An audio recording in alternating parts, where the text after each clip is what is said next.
ကျွန်တော်ဘိုးမဆုံးခင်လေးမှာအိမ်ထဲမှာဒေါ်လာ10ဘီလီယံဖွက်ထားတယ်လို့ပြောခဲ့တယ်ပြီးတော့ဘယ်မှာလဲဆိုတာမပြောရသေးခင်မှာပဲသူဆုံးသွားခဲ့တယ်ဒါနဲ့ကျွန်တော်အိမ်တအိမ်လုံးကိုမွေနောက်ရှာဖွေခဲ့တယ်တွေ့တာကတော့အဟောင်းကြီးဖြစ်နေတဲ့မျက်နှာတစ်စလားဟောင်းကြီးပဲအဘိုးကကျွန်တော်ကိုလှည့်စားတာပဲလို့ထင်နေတုံးစလားတဲ့ကိုမတော်တဆပစ်ထည့်ခဲ့တဲ့ရေတံဘူး၅ဘူးကိုတတိထားမိတယ်အဲ့ဒါတွေက10ဘူးဖြစ်သွားခဲ့တယ်ကျွန်တော်စိတ်ဖောက်ပြန်နေပြီလို့ထင်သွားတယ်ဒါနဲ့10ဘူးလုံးကိုပြန်ထုတ်ပြီးတပူးပြန်ထဲတော့မျက်စိရှိတင်2ဘူးဖြစ်သွားတာကိုတွေ့ရတယ်ဟေ့ကောင်ဒါကမျက်နှာတစ်စလားတသက်မဟုတ်ဘူးဒီဟာကယတနာအိုးကြီးတပူးထည့်ရင်2ဘူးထွက်တယ်10ဘူးထည့်ရင်20ဘူးထွက်တယ်ဘူးတဘူးကိုတဆင့်တန်နဲ့သူငယ်ချင်းငါချမ်းသာတော့မယ်ဒါနဲ့ကျွန်တော်ကဘူးတွေကိုပြစ်ထည့်နေခဲ့တယ်ပြီးတော့အဲ့ဓာတွေကိုအိတ်ကြီးတစ်လုံးထဲကိုထက်ခါထိုးထည့်နေခဲ့တယ်ဒီလိုလုပ်နေရတာကိုတစ်စက္ကန့်ချင်းစီတိုင်းပျော်ရွှင်နေခဲ့တယ်တနာရီကြာမှာတော့ကျွန်တော်ရဲ့သုံးပြီးဆိုင်ကယ်ပေါ်ကိုပလင်းကီလိုရာပေါင်းများစွာတင်ပြီးတော့အဲ့ဓာတွေကိုပစ္စည်းဟောင်းဝယ်ရဲ့နေရာကိုတည်သွားခဲ့တယ်ဟေ့လူငယ်မင်းဒီတခါတော့အများကြီးစုဆောင်းလာခဲ့တာပဲအဘိုးမြင်မြန်လောက်ပါကျွန်တော်အတွက်ချိန်ပေးပါအဘိုးကအားလုံးကိုချိန်ဖို့တနာရီကြော်ကြာခဲ့တယ်စုစုပေါင်းကဒေါ်လာ9000ရတယ်ကျွန်တော်ပိုက်ဆံကိုဆွဲယူပြီးဆိုင်ကယ်ပေါ်တက်ကအိမ်ကိုအမြန်ပြန်လာခဲ့တယ်အိမ်ပြန်ရောက်တော့ကျွန်တော်ကဒေါ်လာ9000ကိုမျက်နှာပြုံးပြုံးနဲ့ရေတွက်နေခဲ့တယ်ဒီစလားကိုသုံးပြီးပိုက်ဆံတွေကိုဘယ်လိုပိုများအောင်လုပ်ရမလဲဆိုတာစဉ်းစားနေခဲ့တယ်အဲ့ဒီအခါမှာတော့ကျွန်တော်သဘောပေါက်သွားတဲ့ဟာငါဘာလို့အဲ့လောက်တောင်အတုံးအဖြစ်နေရတာလဲဒီစလားကဘာမဆိုပွားပေးနိုင်နေဆိုရင်ပိုက်ဆံတွေကိုတိုက်ရိုက်ထည့်ရုံပဲမတွန့်ဆုတ်ပဲဒေါ်လာ9000လုံးကိုချက်ချင်းထည့်တယ်စက္ကန့်နှဲငယ်ကြာမှာတော့တကယ်လို့ဖြစ်ခဲ့တယ်9000က10,000က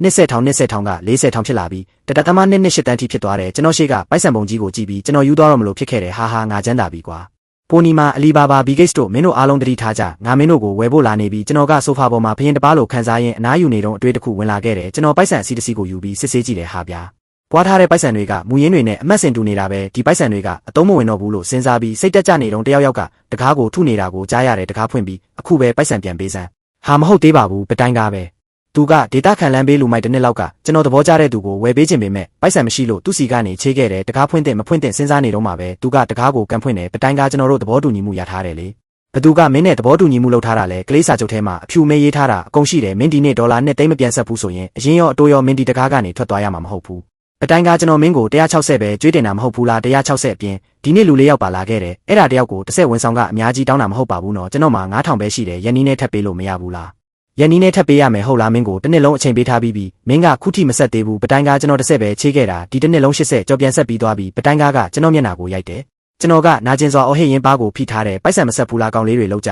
ြသူစကားမဆုံးခင်မှာပဲပတိုင်းကားကဆိုဖာပေါ်မှာပုံနေတဲ့ပိုက်ဆံပုံကြီးကိုမြင်သွားတယ်မင်းမှာပိုက်ဆံမရှိဘူးလို့ခုနကပြောခဲ့တာမဟုတ်ဘူးလားဒါဆိုအဲ့ဓာတွေကဘာတွေလဲအဲ့ဒီခါမှကျွန်တော်တတိယသွားတယ်အဲ့ဓာကကျွန်တော်ခုနကမှပွားတဲ့တသမ2.8တန်းပဲဒါပေမဲ့အမတ်စင်တွေကအကုန်တူနေရဲ့အဲ့ဓာတွေကလုံးဝအသုံးမဝင်ဘူးတိုင်းကားအစ်ကိုကျွန်တော်ခုနကစနောက်နေတာပါကျွန်တော်အဖေအိမ်ရောက်တာနေဦးဒါကရောင်းရတဲ့ပိုက်ဆံတွေပဲပိုက်ဆံတွေကြည့်ပြီးကြားကြီးမျက်လုံးတွေလောဘကြောင့်ညီရဲလာတဲ့ဟုတ်သားပဲငါတို့စာချုပ်အရမင်းတရက်နောက်ကျနေပြီး2သိန်းနဲ့မလုံလောက်ဘူးငါထပ်ပြီး9000ထပ်တောင်းမယ်ကြားကြီးမင်းကအရန်ကိုရိုးသားလုံးနဲ့9000လုံးဝမလုံလောက်သေးဘူးဘသူမှငါ့ကိုမယုံပေမဲ့မင်းကယုံခဲ့တယ်ဒါဆိုဒီလိုလုပ်မယ်မူရင်းငွေကိုနှုတ်ပြီးတော့တန်းနဲ့သိန်း8000အကုန်ယူပါငါကျေးဇူးဆက်တာပေါ့ငါတို့အကျွေးကြေပြီပေါ့ဘလို့လဲမင်းကလူကောင်းဆိုတာငါသိတယ်မင်းကကျေးဇူးဆက်တတ်တဲ့လူတစ်ယောက်ပဲကောင်းပြီငါယူမယ်ငါမင်းအတွက်လုံခြုံအောင်တင်ထားပေးတယ်လို့ပဲသဘောထားနောက်တစ်ခါပိုက်ဆံလို့ရင်ငါစီလာခဲ့အတိုးနှုံးနှဲဆုံးနဲ့ငါကတိပေးတယ်အဲ့ဒီနောက်ကြားကြီးကစာရွက်ကိုထုံငါရှိမှဆုတ်ဖြဲပြီးတော့တန်းနဲ့သိန်း8000နဲ့သူ့လူတွေနဲ့အတူရေမောရင်းထွက်သွားတယ်ဒီလောက်များကြီးရပြီးငါမင်းစီကထက်ချေးစရာလိုသေးလို့လားရှိတုံးလေးပြောဦးပေါ့ငါမင်းကိုမလာရင်တော့အစိုးရကလာလိုက်မယ်ကြားကြီးထွက်သွားပြီးနောက်ငါလည်းရွှေဆိုင်ငယ်လေးတစ်ဆိုင်ကိုသွားခဲ့တယ်အယောင်သမားတစ်ယောက်ပဲရှိပေမဲ့သူတို့ကရွှေတွေဝယ်တယ်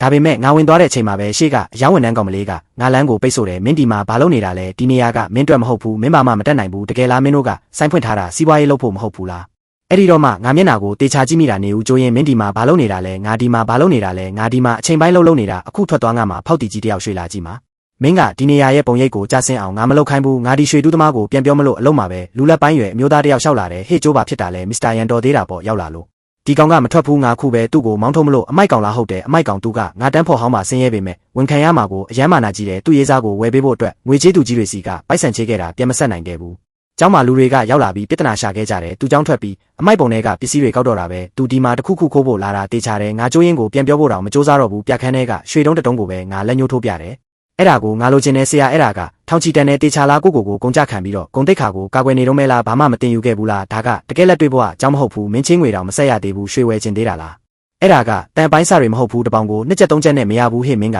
စီးပွားရေးလုပ်နေတာလားမလုပ်နေတာလားမင်းလိုလူမျိုးအတွက်စီးပွားရေးမဟုတ်ဘူးငါကမင်းရဲ့အတန်းဖို့ဟောင်းနေနဲ့ကျေးဇူးပြုနေတာမင်းကိုမင်းအဆက်မကွဲခင်ထွက်သွားတော့ထားတော့အဲ့ဒီ10ကရန်ရွှေတုံးငါယူမယ်ငွေသားနဲ့ပဲပိုက်ဆံတွေကောင်းတာပေါ်ရောက်တော့ကျိုးရင်းကစက္ကန့်နှဲငယ်လောက်ကြောင်သွားတယ်ဒီလူမိုက်ကပိုက်ဆံပဲကရတာလဲအတန်းဖွဲ့ချက်ထဲမှာတယောက်ကသူ့ကိုအမိုက်ပုံထဲမှာပစ္စည်းတွေကောက်နေတာတွေ့ခဲ့တယ်လို့ပြောနေတာမဟုတ်ဘူးလား